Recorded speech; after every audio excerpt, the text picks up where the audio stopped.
morning student, welcome to the Sorsar classes. I am Dr. Preeti Singh. Now I am taking the lecture on the respiratory system. The chapter is from the unit of the human physiology. In this chapter we are discussing about some topics. That is, the first one is what is respiration.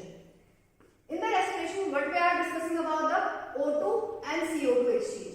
In this respiration we are discussing about the O2 and the CO2 exchange. After this, the second topic is the respiratory organs. In the respiratory organs, we are discussing about the vertebrates and the invertebrate respiratory organs. In the vertebrates, we are mainly discussing about the human respiratory system. Or in the human respiratory system, we are discussing about the lungs and the alveoli, where the O2 and CO2 exchange and the respiration occurs.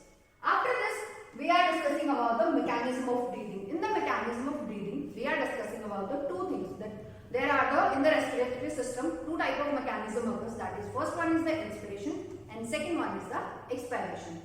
In the inspiration, we are discussing how the O2 inhaled by the person, and in the expiration how CO2 is evolved out from the body.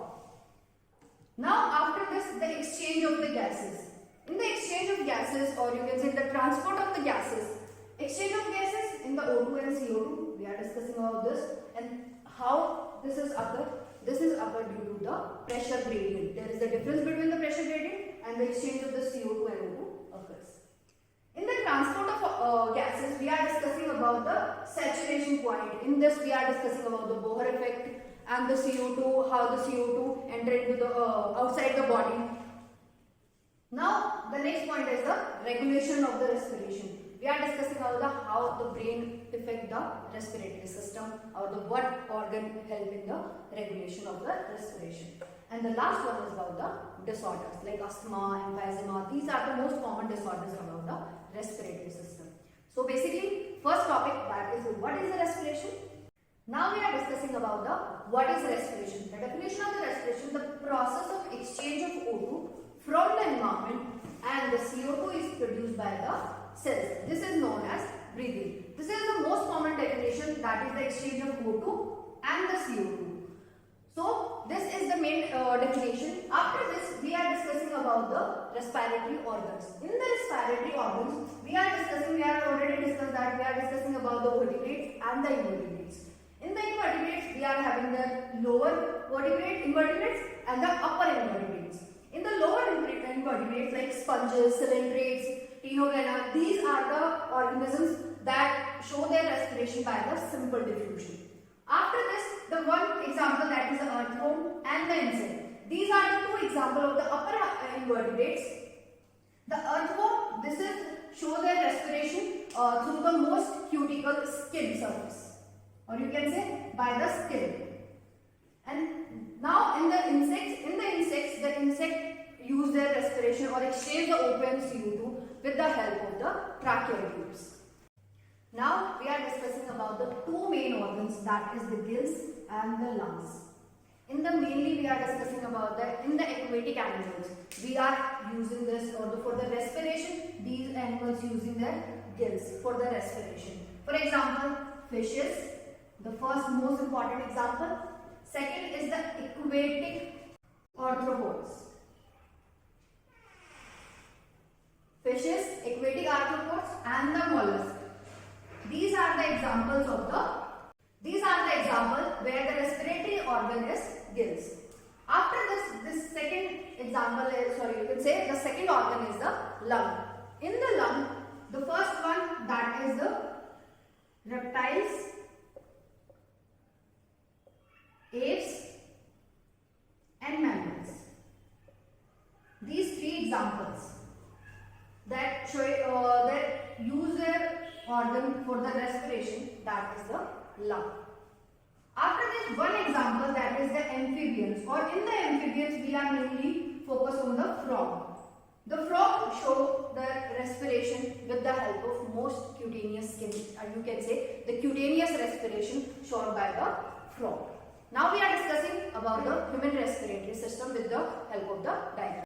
Then we are discussing about the human respiratory system. In the human respiratory system, with the help of this diagram, this is the roughly diagram of the human respiratory system. This is known as epiglottis. This is known as epiglottis.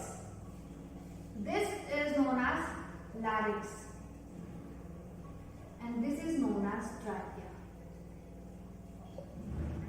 We have already discussed about the trachea, epiglottis or larynx. Larynx is the sound box that helps in the production of the sound. And what is epiglottis? Epiglottis is the covering, or you can say cartilaginous flap of the trachea, which prevent the entry of the food into the trachea. After this, or you can say that the only air enter into the trachea. When air enter into the trachea, second thing about the trachea, that trachea is covered by the sheet-shaped cartilaginous ring, and this is the partially covered, not the completely. This is partially, or you can say incomplete cartilaginous ring around the trachea. This is only on the dorsal side of the trachea. After this, the trachea divided at the fifth thoracic vertebra. It divided into the left and the right bronchi.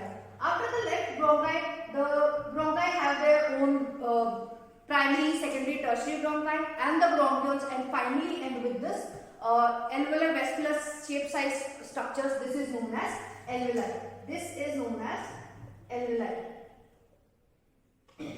Why we are discussing this? We are discussing about the when we are discussing about the mechanism, you have to know about the what part is this? This is the diaphragm. This diaphragm is also help in the respiration, or you can say in respiration it help in the maximum air enter into the lungs so that it gets flattened. This is our heart. We have already discussed the heart in the situated in the left lung, situated near the left lung. The layer of the lung, there are the two layers of the lung, that is the pleural membrane, outer pleural membrane and the inner pleural membrane. In between the pleural membrane, there are the fluid present in this. It help, or you can say prevent the collapsing of the lung during the friction. And this fluid is known as pleural fluid. This is known as pleural fluid. So this is about the lungs and the structures of the lung. Now we are discussing about the flow of the air enter into the lungs. First, we are having the external nostrils, the two pair of external nostrils in the human respiratory system. The air enter through this nostrils and enter into the nasal chamber through this nasal passage. Through the nasal passage, it enter into the nasal chamber. After the nasal chamber, it enter into the pharynx, and after the pharynx, it enter into the larynx. When it enter into the larynx, after the larynx, it enter into the trachea. When it enter into the trachea divided at the fifth thoracic vertebra into the right and the left bronchi. After this, it enter into the further bronchi. In the further bronchi, the air enter into the primary, secondary, tertiary bronchi and end with this terminal bronchioles. And in the terminal bronchioles, we are having a thin vascular bag-like structure. This is known as alveoli, and this alveoli, near this alveoli, this is the alveoli, and near the alveoli we are having the blood vessels in which the blood is or O2 and CO2 gases are exchanged. We are discussing about the more about the alveoli structures, but nearly we are discussing about the alveoli. So now this is all about the flow of the air in the respiratory system. Now we are discussing about the two parts of the respiratory system, that is the conducting part and the exchange part.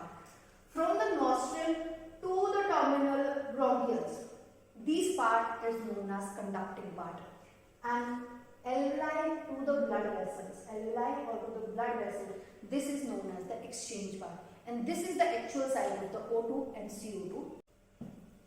Now the topic is where the lung is situated. The commonly asked questions that where the lung is situated. The anatomical position, that is dorsally by the vertebral column, ventrally by the sternum, laterally by the ribs, and the lower side it is covered with this diaphragm. So you can say the lung is, all the four sides of the lung is covered by the.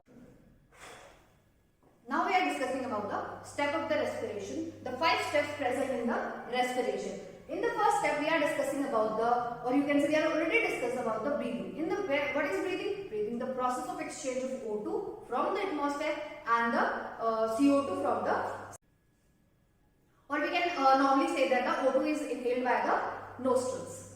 So this is the first step, the inhalation of the oxygen. Second step, that is the diffusion of CO2 and O2 through, or you can say across the alveolar membrane. We are discussing about the diagram. In the diagram, we are discussing about the alveoli, and alveoli having the near the alveoli we are having the blood vessels. In the blood vessel, we are having the alveolar membrane, and this alveolar membrane help in crossing, or you can say diffusion of the O2 and CO2. After this CO2 enter and O2 enter into the blood, then after that blood transport these gases to the further cells and the tissues. After that, transported by the blood, the diffusion of the O2 and CO2 between the blood and the tissue, because it already present in the blood and it has to go with the tissue. Then the blood give the oxygen to the tissues. After that, tissue utilize this oxygen and release out of the CO2. So this is whole respiratory process. Inhalation of the oxygen.